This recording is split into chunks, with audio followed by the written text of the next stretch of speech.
আসসালামু আলাইকুম, সবাইকে জুম্মা মোবারক। তো আজকে দুপুরে কী রান্না করবো দেখেন। চাল কুমড়া আলু দিয়ে মুরগির মাংস রান্না করব, মুরগির মাংস ঝোল করব। এই যে দেখেন, প্রথমে আমি মাংসগুলোকে ভালোভাবে তেলের মধ্যে ভাইজে ফেলবো, হলুদ মরিচ দিয়ে ভাইজে।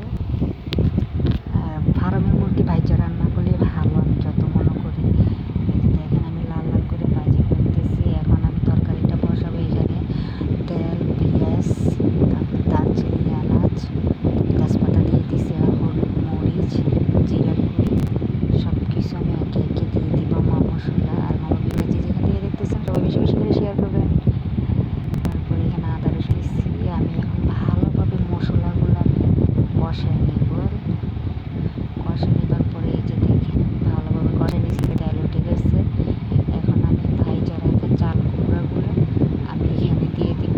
আগে প্রথমে মাংসগুলো দিছি, একটু পরে আমি চাল কুমড়াগুলো দিয়ে দিব, একটু কষাবো। এই যে দেখেন, আমি একটু কষাইছি মাংসগুলোকে।